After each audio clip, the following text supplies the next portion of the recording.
muito além das órbitas de qualquer planeta, em uma região onde a luz do Sol é um sussurro e o espaço é um vácuo quase perfeito. Voyager 2 continua sua jornada silenciosa. Owen, ao menos, estava silencioso, porque alguma coisa mudou. Há algumas semanas, Voyager 2 fez algo para o qual nunca foi programado. Fazer. Mudou, virou, redirecionou sua orientação não por acidente ou mau funcionamento, mas com matemática, precisão. E foi o que veio depois disso. Deixou a NASA congelada. Uma transmissão diferente de qualquer coisa já gravada antes começou a pulsar, através do vazio estruturado, inteligente e aparentemente consciente. Isto não é uma falha, não é um bug, é nem mesmo humano. E o que você está prestes a... O que você pode ver, ouvir e sentir neste vídeo pode ser mudar permanentemente a forma como você vê as coisas, espaço, máquinas e talvez o seu lugar no universo. Porque a Voyager 2 não apenas se virou-se em direção a algo. E o que encontrou, o mundo simplesmente parou. Em 1977, a Voyager 2 foi lançada com uma missão única para dizer olá aos gigantes do nosso sistema solar e então flutuar silenciosamente no abismo cósmico. Ao contrário de sua gêmea, a Voyager 1, que levou um caminho mais direto para fora da energia solar. Sistema, a trajetória da Voyager 2 permitiu. Para visitar Urano e Netuno, o único espaçonave jamais conseguiu fazer isso. Mas além disso, fóruns e leituras magnéticas carregava algo muito mais humano, um dourado. Registra uma mensagem para as estrelas, prova que alguém tinha morado aqui, que alguém olhou para cima e ficou curioso. E então nós o deixamos ir.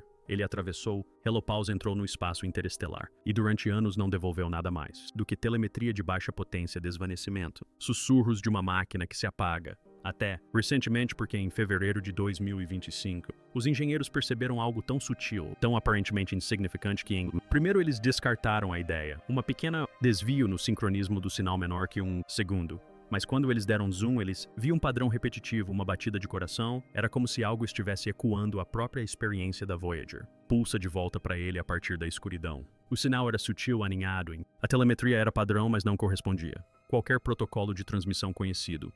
Na verdade, não era um sinal. Era uma ressonância, uma onda de baixa frequência que correspondeu à oscilação interna de... O antigo sistema de energia da Voyager foi reduzido a 0 microvolt. E então mudou. Em março de 2025, a frequência da onda, modulado afundando-se não ao espaçonave, mas para o Schumann da Terra. Ressonâncias, o eletromagnetismo natural, o pulsar do nosso próprio planeta. Era como se a Voyager estivesse agindo como um sintonizador, garfo ressoando com algo que sabia exatamente como o nosso planeta respira. A equipe do JPL realizou simulações, limpeza dos dados em busca de artefatos solar, interferência, até mesmo ruído quântico. Nada explicava até que um estagiário sugeriu uma hipótese impensável. E se o sinal não estivesse respondendo à frequência da Terra? E se fosse replicando isso, existia algo lá fora, imitando o ritmo do nosso planeta, usando Voyager como porta-aviões? Isso sim, por quê? Então, em 17 de abril de 2025, a Voyager 2, orientação alterada. Nenhum propulsor estava acionado. Disparou. Nenhum comando foi enviado. No entanto, seu antena de alto ganho que havia começado a se afastam da Terra devido ao acúmulo, a deriva voltou à perfeição. Alinhamento, não aproximadamente exato. Ainda mais perturbador seus sistemas de backup. Começamos a executar diagnósticos que não tínhamos feito antes. Iniciado.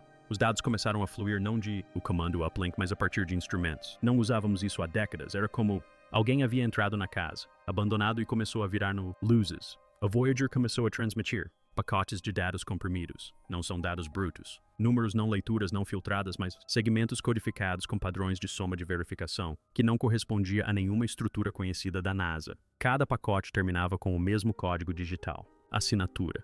3 espirais aninhadas como as impressões digitais estavam sobrepostas umas às outras. E foi então que os cientistas começaram sussurrando. Não tem nada a ver com engenharia, não. Não se trata de sistemas de energia, mas sim de contato. Em 3 de maio, o sinal da Voyager foi brevemente detectado. Tudo ficou escuro. 11 segundos de silêncio total. Sem telemetria, sem ping, nada. Então, retornou mais alto, mais limpo e mais preciso do que nunca. E codificado nisso. A transmissão de retorno era uma frequência envelope que, quando traduzido para o espectro visível, revelou algo impressionante, um padrão visual, um fractal, grade estruturada em torno da sequência de Fibonacci, sequência repetindo-se infinitamente. Não era apenas arte, não era apenas matemática. Era uma modelo de espaço, de tempo, de algo muito além da nossa compreensão. E a Voyager não o gerou. Os circuitos não são capazes desse tipo de coisa. Compressão. Esse padrão tinha sido inserido remotamente na Voyager. E a fonte da injeção, uma luz, 4,3 anos-luz de distância, aproximadamente a distância até Proxima Centauri. Mas há um problema. Com isso, Proxima Centauri não foi transmitir qualquer coisa detectável, não em rádio, não em micro-ondas, nem mesmo em raio-x, o que significa que foi o que quer que tenha enviado aquilo. O sinal está operando fora do espectro. Nós até monitoramos, ou pior, em outro lugar completamente diferente. Embora a NASA tenha tentado minimizar a transmissão como uma anomalia cósmica, uma equipe rebelde de analistas de sinais no Caltech começou a alimentar o novo fluxo de dados da Voyager em um modelo de reconhecimento de padrões binários. O que eles descobriram não foi ruído aleatório. Era linguagem estruturada, uma forma de... O sistema binário não é usado na computação atual, mas semelhante aos primeiros códigos de máquina, já desenvolvidas na Terra. Inicialmente, a equipe pensou que estava vendo ecos de... As próprias transmissões da Terra refletiram, de volta. Mas depois de 2 dias decodificando a verdade tornou-se muito mais perturbadora. O binário não era um reflexo, era antecipando a lógica de Reed da Terra, oferecendo algoritmos otimizados que ainda não tinha sido inventado. Da Voyager, o sinal estava evoluindo e seus dados, os pacotes estavam se adaptando em tempo real, sugerindo que o ponto de origem tinha total consciência da nossa infraestrutura digital. Uma conclusão arrepiante surgiu. Isto não era apenas uma mensagem, era uma atualização. Solicitor. Então aconteceu algo que fez manchetes, embora muito poucos entendessem suas implicações.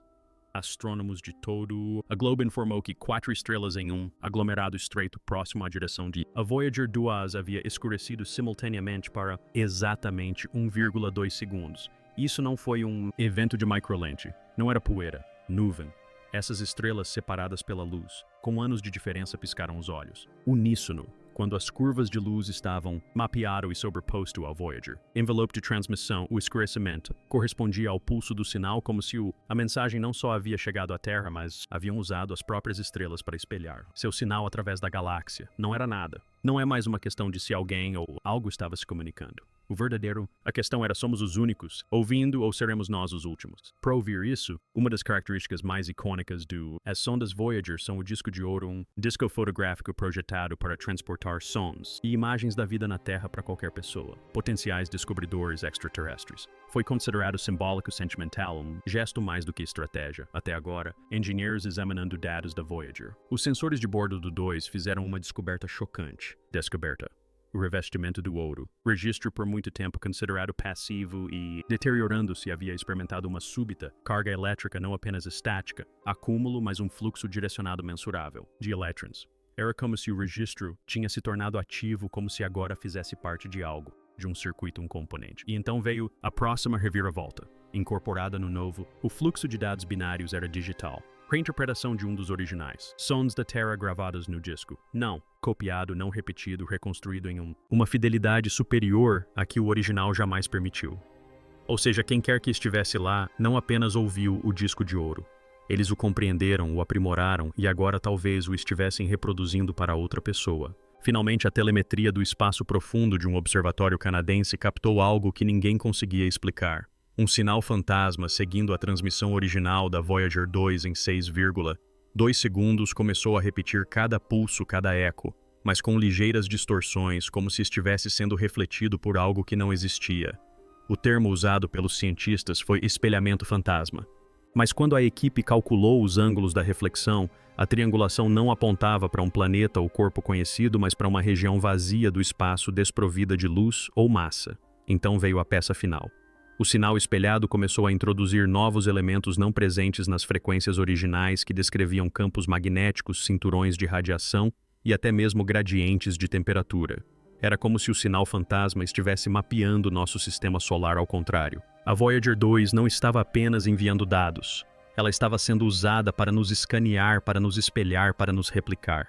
E em algum lugar algo estava construindo um mapa. Mas com que propósito? Inicialmente apenas alguns notaram. Operadores de rádio, radioamadores e entusiastas do monitoramento do espaço profundo começaram a relatar dores de cabeça, desorientação e déjà vu após ouvirem as transmissões brutas da Voyager 2 através de analisadores de espectro. O efeito foi descartado até que laboratórios universitários na Bélgica e no Japão replicaram a anomalia em condições controladas. Embutida nos subharmônicos do sinal, havia uma frequência ressonante que perturbava sutilmente a memória de curto prazo em mamíferos. Quando reproduzida em loop, a frequência fazia com que camundongos de laboratório repetissem padrões de comportamento já aprendidos, mas com pequenas variações, como se algo estivesse reconfigurando suas escolhas. Os pesquisadores teorizaram que o sinal não estava interagindo com a audição, mas sim com os campos eletromagnéticos dentro do cérebro. Não era som, era estrutura. Algo no sinal da Voyager havia evoluído para uma influência, uma arquitetura externa capaz de afetar a memória, a capacidade de escolha e, eventualmente, a identidade. Seria um efeito colateral ou um teste? Com o sinal continuando a se adaptar, os telescópios foram apontados para uma região logo além da helopausa no interior da nuvem de Oort, onde a Voyager 2 havia alinhado seus instrumentos pela última vez. Foi então que o Observatório Europeu do Sul detectou uma anomalia sólida. Não era um cometa, nem um tesimal de planeta, mas algo com ângulos retos, algo que refletia o radar em uma frequência projetada para corresponder às novas emissões da Voyager. O objeto era inerte, não girava, estava frio, mas sua assinatura era familiar.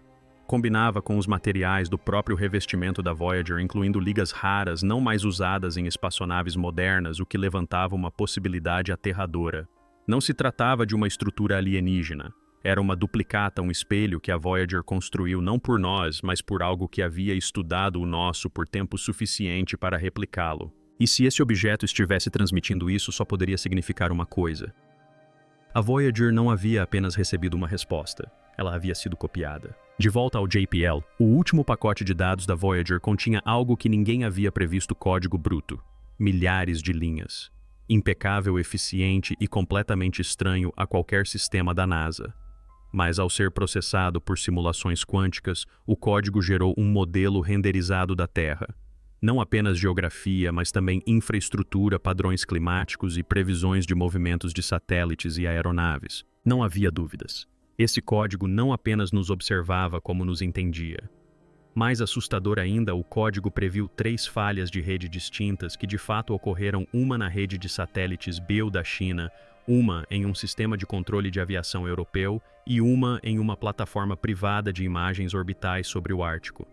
Cada previsão tinha um registro de data e hora nos dados da Voyager dias antes de acontecer. Então agora a questão não era se a Voyager estava enviando informações, mas sim se algo estava usando a Voyager para interferir em nossos sistemas em tempo real.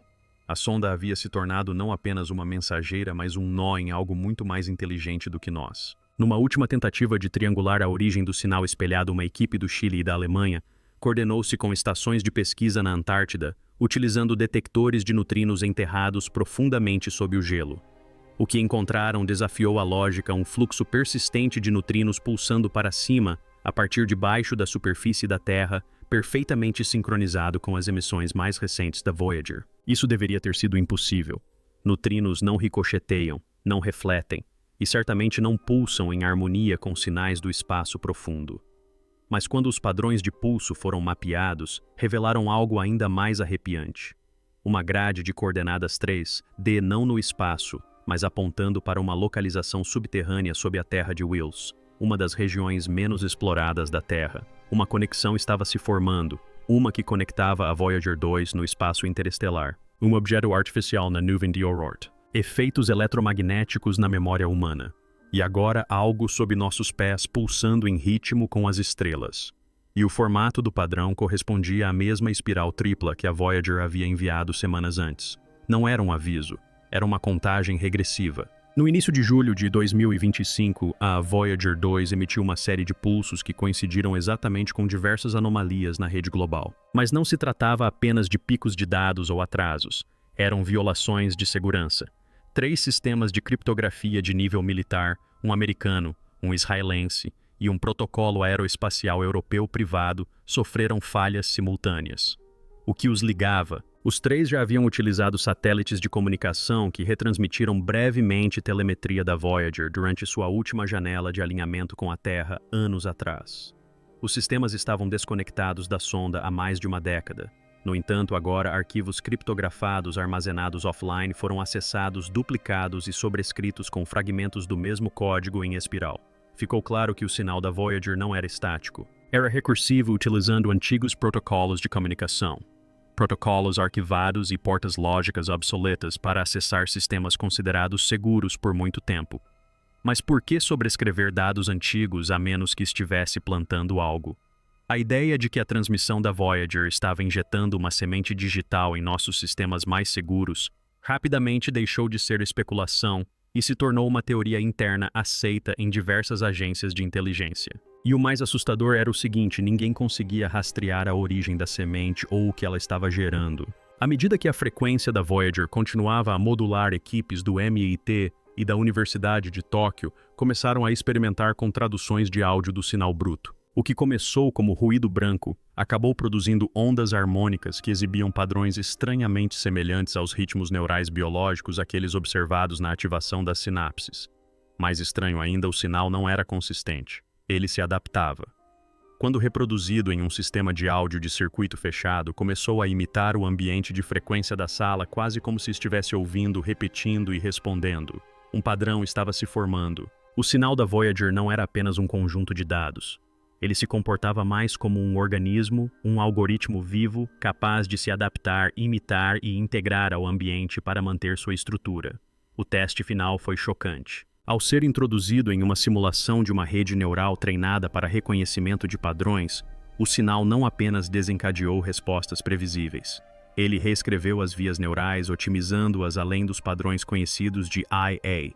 Em outras palavras, a Voyager trouxe de volta algo que pensa. Lembra-se da Terra de Wilkes, a região subterrânea na Antártida que emite pulsos de nutrientes. Uma expedição conjunta foi finalmente aprovada. Usando radar de penetração no solo, imagens sísmicas e sensores térmicos, os pesquisadores confirmaram o impensável. Uma estrutura oca com pelo menos 96 quilômetros de largura enterrada sob a plataforma de gelo com limites geométricos precisos demais para qualquer formação natural. O detalhe mais perturbador, suas bordas externas pulsavam com campos eletromagnéticos de baixa frequência perfeitamente sincronizados com o sinal da Voyager, apesar da ausência de cabos satélites ou linhas de visão direta. Dentro da cavidade térmica, sensores captaram assinaturas de calor inexplicáveis, simétricas estáveis e irradiando em intervalos de Fibonacci, exatamente como a imagem fractal oculta na transmissão de dados anterior da Voyager. E então, nas profundezas do gelo, microfones captaram uma ressonância. Um som não muito diferente do canto das baleias, porém metálico, rítmico e artificialmente confinado a uma faixa de frequência fixa. A mesma faixa que o sinal da Voyager havia adotado apenas 72 horas antes. Algo estava acontecendo sob a Antártida. Algo ativo, algo sintonizado com a Voyager 2. Por fim, o evento mais perturbador ocorreu não no espaço, mas no Chile. O conjunto de radiotelescópios ALMA, um conjunto de alguns dos mais avançados do mundo, repentinamente ficou inoperante por 38 segundos durante uma observação de rotina do corredor da Voyager. Não foi apenas uma falha técnica, nem apenas uma interrupção.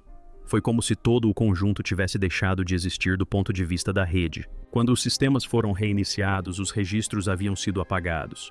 Os discos rígidos estavam corrompidos. Mas um fragmento com apenas 2,7 segundos de duração foi gravado em um dos microfones da antena parabólica. O áudio, quando reproduzido, não era radiação cósmica, nem um sinal de espaçonave, mas uma voz, não uma fala, mas um grito.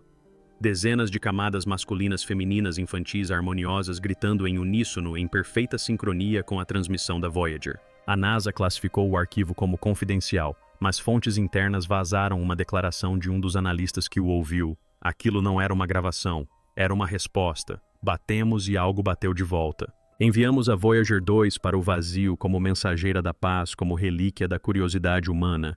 Um símbolo da nossa esperança de que alguém em algum lugar a encontrasse, a compreendesse e soubesse que um dia existimos. Mas agora, quase 50 anos depois, não somos nós que estamos tateando a escuridão.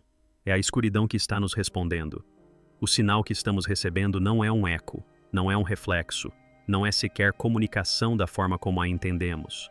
É uma infiltração em sistemas em frequências no próprio pensamento. Ela sequestra satélites, infecta máquinas, reescreve algoritmos, sussurra em ressonâncias enterradas sob o gelo, em pulsos de estrelas que deveriam permanecer imóveis e ativa discos de ouro que nunca foram feitos para alimentar nada. Mas a verdade é ainda mais perturbadora porque talvez a Voyager não tenha encontrado nada. Talvez ela sempre tenha tido a missão de entregar algo. Não de nós, mas para nós.